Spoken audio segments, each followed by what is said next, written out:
Welcome to my channel classes by Sunita ma'am. सभी बच्चों का हिंदी की क्लास में स्वागत है। बच्चों, आज इस वीडियो में हम विराम चिन्ह में जो अल्प विराम चिन्ह होता है वो कहाँ लगाया जाता है ये समझेंगे। बच्चों, विराम चिन्ह क्या होते हैं? विराम चिन्ह को अगर हमने गलत लगा दिया तो अर्थ का अनर्थ भी हो जाता है। वैसे तो विराम चिन्ह हमने बहुत ही विस्तार से ये वीडियो में समझ लिए हैं। अगर जिन बच्चों ने वो वीडियो नहीं देखी है तो उसका लिंक डिस्क्रिप्शन बॉक्स में दिया गया है, तो उस वीडियो को आप जरूर देख लें। आज हम इस वीडियो में केवल अल्प विराम गलत जगह पर लगा दिया जाता है तो उसका क्या अर्थ का अनर्थ हो जाता है ये समझेंगे, और कहाँ हमें ये अल्प विराम लगाना चाहिए ये भी जानेंगे।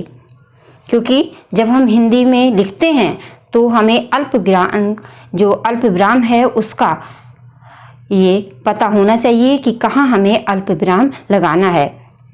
तो सबसे पहले तो यही जान लेते हैं कि विराम चिन्ह किसे कहते हैं। विराम चिन्ह शब्दों, वाक्यांशों अथवा वाक्य के अंत में ठहराव के लिए जिन चिन्हों को अंकित करना पड़ता है उन्हें विराम चिन्ह कहते हैं। इनके प्रयोग के अभाव में अर्थ का अनर्थ हो जाता है। चिन्ह देख रहे हो, यही है अल्प विराम चिन्ह। से हम जान लेते हैं कि अगर हमने इसको कहीं गलत जगह पर लगाया तो वाक्य का अर्थ का अनर्थ हो जाता है और किस तरह से अर्थ बदल भी जाता है। अगर जहां पर आप कॉमा लगा देते हैं, ये अल्प विराम चिन्ह लगा देते हैं, तो किस तरह से ये अर्थ बदल देता है ये अभी जान लेते हैं। रोको मत जाने दो, रोको मत जाने दो। अब हमने जो ये अल्प विराम है यहाँ पर लगाया है, रोको मत, तो इस वाक्य का पूरा मतलब ये निकला कि रोकने को मना किया गया है, यानी कोई जा रहा है। अगर हम रोको मत के आगे अल्प विराम लगाते हैं तो उसका जो अर्थ है वो ये निकल रहा है कि जो भी जाने वाला है उसे रोकने को मना किया गया है कि उसको जाने दो, रोको मत। लेकिन यही जो अल्प विराम है अगर हम मत पर नहीं लगाते हैं और रोको पर लगा देते हैं तो देखिए इसका मतलब क्या होता है। रोको मत जाने दो, तो मतलब जाने देने को मना किया गया है। अब आप समझ गए होंगे कि जब हम अल्प विराम लगाते हैं तो किस तरह से अर्थ बदल जाता है। यहाँ पर लगाया तो रोकने से मना हो गई, और अगर यहाँ पर लगाया तो क्या हुआ, जाने देने को मना किया। अब सोचो कि अगर आप कोई किसी को लिख करके दे रहे हो कि इसको जाने दो या इसको रोक लो, और अगर आपने कॉमा ये जो अल्प विराम है ये अलग लगा दिया, मतलब गलत जगह पर लगा दिया, तो अर्थ का अनर्थ हो जाएगा। जिसको रोकना था उसको जाने देंगे और जिसको जाने देना था उसको रोक लेंगे। अब मन में प्रश्न आता है कि फिर हमें कैसे पता चले कि इस अल्प विराम को हमें कहाँ लगाना है और कहाँ नहीं लगाना है। तो पहले तो ये जान लो कि कहाँ पर इसको लगाना है। वाक्य में जब क्षण भर ठहरने का समय आता है, जब हम कोई वाक्य बोल रहे हैं और वहाँ पर हमें थोड़ा सा रुकना है, बहुत ज़्यादा नहीं रुकना है, जहाँ पर पूरा रुकना है वहाँ तो हम पूर्ण विराम लगाते हैं। जहाँ पर थोड़ा समय के लिए रुकना है, जैसे अभी मैंने यही वाक्य पढ़ा कि वाक्य में जब क्षण भर ठहरने का समय आता है, तो यहाँ पर थोड़ी देर के लिए रुक रहे हैं, इसलिए यहाँ पर अल्प विराम लगाया गया है। तब वहाँ अल्प विराम का चिन्ह लगा रहता है। यही नहीं, अब यहाँ पर देखिए, यही नहीं, थोड़ा सा रुक रहे हैं, यही नहीं, वाक्य में जब दो से अधिक अवतरण यानी गद पद में, और यहाँ पर ध्यान देना है, और जब गद और पद में और का बोध कराने वाला शब्द हो तो वहाँ अल्प विराम का उपयोग किया जाता है। अब कैसे किया जाता है अभी ये भी जान लेते हैं। उदाहरण के लिए है, कल मेरे साथ सुमन, किरण तथा निशा थी। इस तरह से बीच में हमने अल्प विराम लगाया है।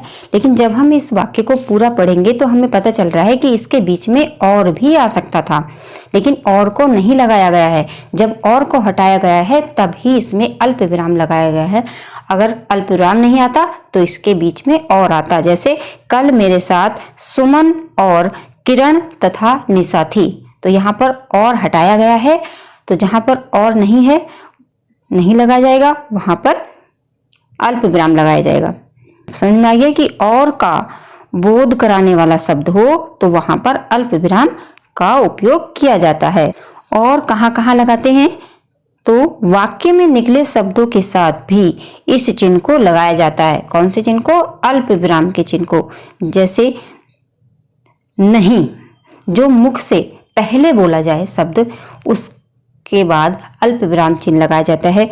नहीं, नहीं तुम सब के सब होशियार और बुद्धिमान हो, तो नहीं पहले बोला गया है, इसलिए नहीं के बाद अल्प विराम यहाँ पर लगाया गया है। इसी तरह से वाक्य के आरंभ में, यानी जब कोई वाक्य बोला जा रहा है उसके जो शब्द पहले बोला जाता है, जैसे निसंदेह, बेशक, सचमुच, हाँ, नहीं, वस्तुतः, अच्छा, ऐसी स्थिति में आदि शब्दों के बाद इस चिन्ह को लगाया जाता है। मतलब जब किसी वाक्य को आप बोल रहे हैं और उन वाक्यों को बोलने पर जो सबसे पहला शब्द है, अगर वो शब्द निसंदेह है, बेशक है, सचमुच है, हाँ है, नहीं है, वस्तुतः है, अच्छा, ये शब्द आ रहा है, तो इसके बाद आप अल्प विराम चिन्ह को लगाएंगे। इसके भी उदाहरण भी हम देख लेते हैं। देखिए वाक्य है, निसंदेह भारत में अनेकता में एकता है। पहले निसंदेह शब्द आया है, उसके बाद में अल्प विराम चिन्ह लगाया गया है। निसंदेह भारत में अनेकता में एकता है। अगला शब्द है बेशक, बेशक आज घूमने जाएंगे।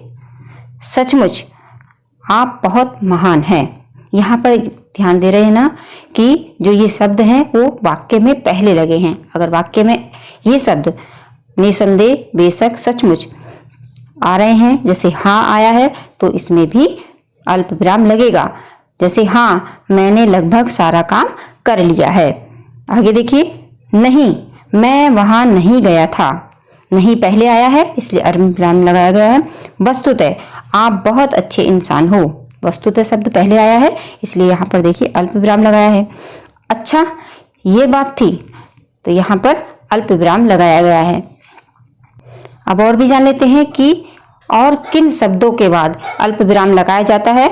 जैसे जिस वाक्य में तथापि, फिर भी, तब, तो आदि का लोप हो, वहां इस चिन्ह का प्रयोग किया जाता है। जैसे तथापि हो या अद्यपि हो। जैसे यहाँ पे है ना, यद्यपि मैं वहां गया था, वह नहीं मिला। यहाँ पर जो है ये शब्द आ सकता था कि यद्यपि मैं वहां गया था, तथापि वह नहीं मिला, लेकिन यहाँ पर ये शब्द नहीं आया है। मतलब कि इस शब्द का यहाँ पर क्या हो रहा है, लोप हो रहा है। लोप का मतलब होता है कि वो वहां पर दिखाई नहीं दे रहा है। लोप शब्द का आपको मतलब पता ही होगा बच्चों। लोप का अर्थ होता है कि वो वस्तु वहां पर होती है लेकिन वो हमें दिखाई नहीं देती है। जैसे कि कभी लाइट चली जाती है और माचिस की डिब्बी अगर घर में रखी है लेकिन वो हमें दिखाई नहीं दे रही है, तो उसको कहा जाता है कि पता नहीं दिखाई नहीं दे रही, कहीं लोप हो गई। लोप का मतलब वो है लेकिन वो हमें दिखाई नहीं दे रही। तो ऐसी तरह से ये जो तथापि शब्द है वो यहाँ पर है लेकिन वो हमें दिखाई नहीं दे रहा है। तो इसका मतलब है जहां पर तथापि, फिर भी, तब आदि शब्दों का लोप होगा वहां पर भी अल्प विराम लगेगा। जैसे वाक्य को पढ़ने में ही लग रहा है कि यहाँ पर तथापि शब्द हो सकता था। यद्यपि मैं वहां गया था, फिर भी वह नहीं मिला, तो यहाँ पर तथापि शब्द नहीं है, इसलिए नहीं है तो ही यहाँ पर अल्प विराम लगा है। यहाँ पर जो वाक्य है, भले ही चाहे कितनी परेशानी आए मैं पढ़ूंगा, तो यहाँ पर कौन सा शब्द का लोप हो रहा है? फिर भी यहाँ पर जो है होना चाहिए था लेकिन फिर भी नहीं है, फिर भी शब्द का लोप है, तो यहाँ पर भी अल्प विराम चिन्ह लगा है। भले ही चाहे कितनी ही परेशानी आए फिर भी मैं पढ़ूंगा, ये वाक्य इस तरह से था लेकिन फिर भी का लोप है, इसलिए यहाँ पर अल्प विराम चिन्ह लगा है। जब किसी कार्य को करना हो तब परेशानी से क्या डरना। अब यहाँ पर किस शब्द का हो रहा है लोप? जब किसी कार्य को करना हो तो आ रहा है यहाँ पर तो होना चाहिए था लेकिन तो का लोप हो रहा है, इसलिए यहाँ पर अल्प विराम लगाया गया है। तो आपको पता चल गया कि तथापि, फिर भी, तब आदि शब्दों का जब लोप होता है तो वहां पर भी अल्प विराम चिन्ह लगाया जाता है। और कहाँ कहाँ अल्प विराम चिन्ह लगाए जाते हैं? वाक्य में समान पदी शब्दों को पृथक करने के लिए भी अल्प चिन्ह लगाया जाता है। जैसे देवदत्त अपनी भूमि, अल्प विराम, संपत्ति, अल्प विराम, प्रतिष्ठा और मान, मर्यादा, सभी कुछ खो बैठा है। तो इस तरह से वाक्य में जहां पर समानपदी शब्दों को पृथक किया जाता है तो वहां पर भी अल्प विराम लगाया जाता है। जहां पर एक ही शब्द की वाक्य में पुनरावृत्ति हो, जैसे दौड़ो दौड़ो बम फट गया, इस तरह से भी अगर दो बार एक ही जैसे शब्द आए तो वहां पर भी अल्प विराम लगाया जाता है। जैसे दौड़ो दौड़ो। संबोधन शब्द के बाद में भी अल्प विराम लगाया जाता है, जैसे यहां आओ रमा, अल्प विराम लगाया गया है। बोलते के बाद रुके हैं कि यहां आओ रमा, अल्प विराम लगाया। मेरे पास बैठ जाओ, आगे जैसे भाइयों, अल्प विराम। मैं आपका पूरा पूरा भला चाहता हूं। और जब किसी वाक्य के मध्य में विशेषण और क्रिया विशेषण उपवाक्य हों तो उनके पूर्व और पश्चात में इस विराम चिन्ह का प्रयोग किया जाता है। जैसे भ्रष्ट, बेईमान, 420, तमाम बुराइयों में शामिल, अपराधी, अपहरणकर्ता आदि गुणों से युक्त जो होता है वह बुरा व्यक्ति है। और इस तरह से भी एक वाक्य बन सकता है कि वह रोगी, कॉमा यहाँ पे लगाया गया अल्प विराम, वह रोगी जिसे कल डॉक्टर ने देखा था, अल्प विराम, आज दिल्ली से चला गया। इस तरह से जब विशेषण उपवाक्य के मध्य में डाल दिया जाता है तो वहां भी ये अल्प विराम चिन्ह लगाए जाते हैं। तिथि अथवा तारीख के बाद, जैसे ईस्वी, वर्ष, संवत आदि के आने पर तिथि के बाद विराम चिन्ह को लगाते हैं। जैसे उदाहरण में लिखिए 10 मई 2021 ईस्वी, चैत्र माह की सप्तमी। इस तरह से जब कहीं पर कुछ लिखा जाता है, किसी महीने की तारीख या कोई डेट लिखी जाती है तो वहां पर भी अल्प विराम चिन्ह का प्रयोग किया जाता है। तिथि आने के बाद इस चिन्ह को लगाते हैं। कौन से चिन्ह को? विराम चिन्ह को।